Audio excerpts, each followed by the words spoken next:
warahmatullahi wabarakatuh. Perkenalkan, saya Aulia Dira Syarani, mahasiswi program studi pendidikan guru sekolah dasar dengan NIM S1E04100668. Pada kesempatan kali ini, izinkan saya untuk menyampaikan sebuah dongeng yang tidak hanya berfungsi sebagai hiburan, tetapi juga mengandung pesan moral yang relevan dengan kehidupan sehari-hari. Dongeng merupakan salah satu bentuk cerita yang sejak dahulu digunakan sebagai media pembelajaran. Karena melalui alur cerita yang sederhana, kita dapat memahami nilai-nilai kebaikan seperti kejujuran, tanggung jawab, kerjasama, dan kepedulian terhadap sesama. Melalui penceritaan dongeng ini, saya berharap pesan yang terkandung di dalam cerita ini dapat tersampaikan dengan baik serta memberikan makna dalam pembelajaran. Semoga dongeng yang akan saya sampaikan dapat dinikmati dan menjadi bahan refleksi untuk bersama. Dengan dongeng saya yang berjudul Legenda Ondel-Ondel, Kisah Cinta Penjaga Desa dan Bidadari Kayangan. Di daerah pinggiran Batavia, berdirilah sebuah kampung Betawi yang tentram namun penuh nuansa mistis. Masyarakat di sana hidup dengan keyakinan kuat bahwa keselamatan mereka dilindungi oleh sepasang boneka raksasa yang terbuat dari kerangka bambu besar yang mereka sebut Nini Gede dan Kaki Gede. Kaki Gede yakni ondel-ondel laki-laki. Wajahnya dicat merah menyala, melambangkan amarah dan kekuatan untuk mengusir roh jahat, penyakit, dan segala jenis bala bencana. Ia adalah simbol keberanian yang menantang bahaya.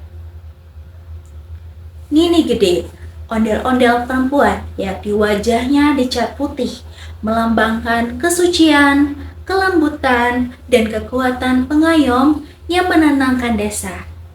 Ia adalah simbol kesuburan dan kesejahteraan. Boneka-boneka ini disakralkan. Mereka adalah media perantara dengan roh leluhur yang kehadirannya diyakini hidup dan melindungi kampung. Setiap perayaan atau upacara tolak bala, Nini Gede dan Kaki Gede akan diarak dengan iringan musik tanjidor yang sangat riuh.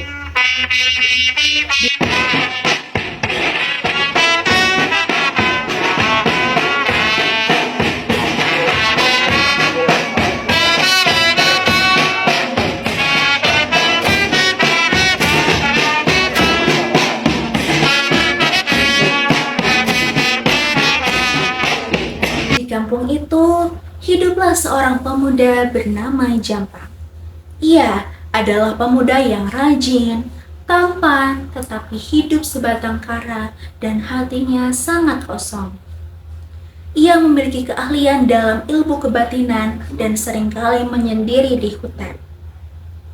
Suatu hari, saat matahari hampir tenggelam, Jampang menemukan sebuah telaga kecil yang airnya sangat jernih tak tertandingi di tengah hutan lebat. Ia mendengar suara gemercik air yang disertai dengan tawa yang sangat merdu. Mengintip di balik pohon ramin, Jampang melihat 7 wanita elok yang sedang mandi. Pakaian mereka bercahaya, kulit mereka sehalus sutra. Jampang tahu mereka adalah 7 bidadari yang turun dari kayangan untuk menikmati kesegaran telaga yang ada di bumi. Di tepian telaga tersampir 7 lembar selendang tenunan cahaya yang berfungsi sebagai sayap bagi mereka. Jampang yang sudah lama mendambakan penamping merasa takdir telah membawanya ke sini. Dengan hati yang berdebar, ia mendekat dan mengambil satu selendang yang paling indah, milik bidadari yang paling muda dan yang paling memikat, bernama Dewi Puspari. Saat keenam bidadari lainnya selesai mandi dan terbang kembali, Dewi Puspari menangis histeris. Ia tidak bisa kembali. Jampang keluar dan mendekatinya dengan penuh hormat. Wahai wanita jelita, tinggallah di bumi ini. Aku akan menjagamu dan menjadikanmu istriku. Dewi Puspari yang tidak memiliki pilihan akhirnya setuju untuk tinggal dan menikah dengan Jampang. Namun, Dewi Puspari mengajukan satu syarat utama yang sangat mutlak. Aku adalah penghuni langit. Selama aku di bumi, kita akan hidup bahagia. Tapi ingatlah, aku punya satu lumbung padi di rumah itu. Jangan pernah kau buka lumbung itu untuk melihat isinya, sampai kapanpun. Jika kau melanggar, aku akan kembali ke tempat asalku. Jampang bersumpah akan menepati janji itu. Mereka pun menikah. Keajaiban menyertai pernikahan mereka. Dewi Puspari akan selalu masak nasi tanpa perlu mengisi lumbung padi. Padi mereka selalu cukup, bahkan berlebih. Mereka dikaruniai seorang putra yang sangat tampan. Tahun-tahun berlalu dan Jampang mulai hidup makmur. Namun, rasa penasaran yang merupakan sifat dasar manusia mulai menggerogoti hatinya. Bagaimana mungkin padi tidak pernah habis? Suatu pagi, Dewi Puspari pergi ke desa untuk menolong tetangganya. Jampang yang melihat kesempatan. Ia berpikir, apakah Dewi Puspari menyembunyikan selendangnya di sana? Dengan tangan yang gemetar, Jampang membuka pintu lumbung yang sudah bertahun-tahun ia jaga. Ternyata lumbung itu tidak pernah penuh. Di dalamnya hanya tersisa satu butir padi ajaib yang memancarkan cahaya yang sangat semerbak. Jampang menyadari bahwa Dewi Puspari bukan hanya memasak, tetapi juga menggunakan kesaktiannya untuk memperbanyak satu butir padi itu setiap harinya. Saat itu juga janji telah dilanggar. Dewi Puspari merasakan hancurnya tabu itu. Ia kembali ke rumah itu melihat suaminya berdiri di depan lumbung yang sudah terbuka. Ia menangis tanpa suara. "Jampang," ucapnya lirih. "Kau telah melanggar janji yang paling penting.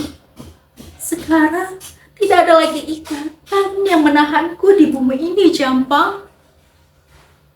Di tempat yang sama, selendang yang dulu Jampang sembunyikan tiba-tiba terurai dan melayang di tangan Dewi Puspari.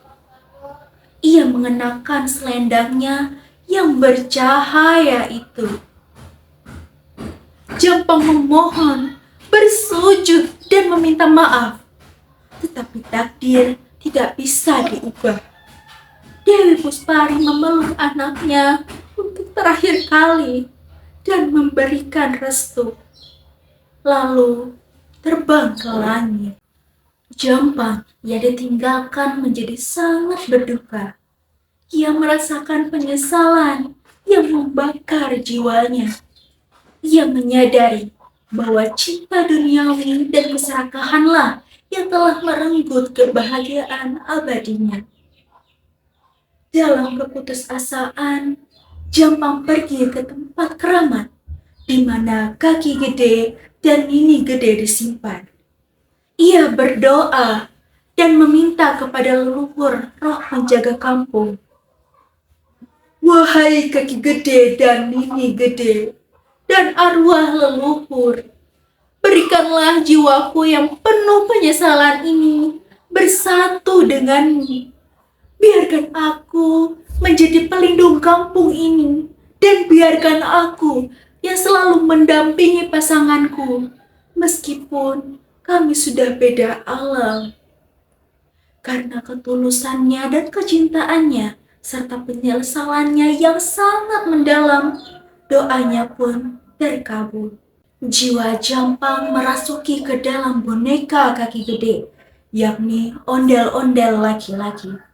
Sejak saat itu, Wajah merah boneka tidak hanya melambangkan amarah terhadap kejahatan, tetapi juga semangat Jampang yang membara karena penyesalan dan keinginannya untuk melindungi sisa keturunannya.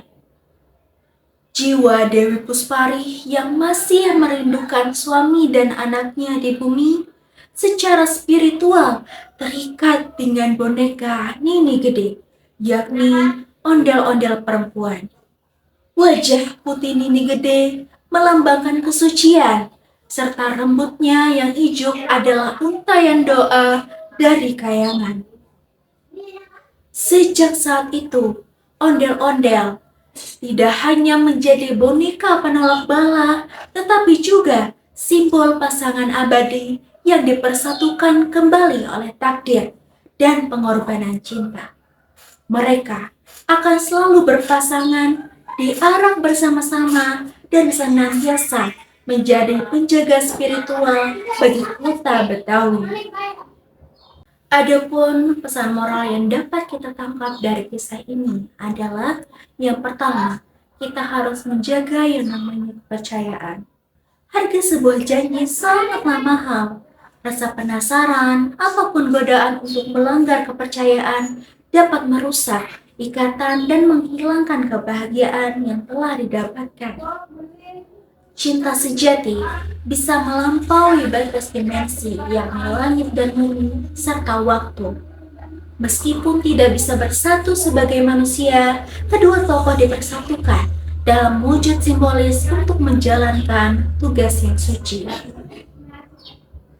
Ondel-ondel mengajarkan keseimbangan, yakni keberanian dari merah dari kaki gede harus didampingi oleh ketenangan serta kesucian dari Nini Gede untuk mencapai perlindungan serta kesejahteraan yang sangat sempurna. Baik, demikianlah dongeng yang dapat saya sampaikan. Semoga pesan moral serta apa yang sudah saya sampaikan dapat diterima dengan baik. Wassalamualaikum warahmatullahi wabarakatuh. One is the loneliest number that you'll ever do. Two can be as bad as one. It's the loneliest number since the number one. One is the loneliest number that you'll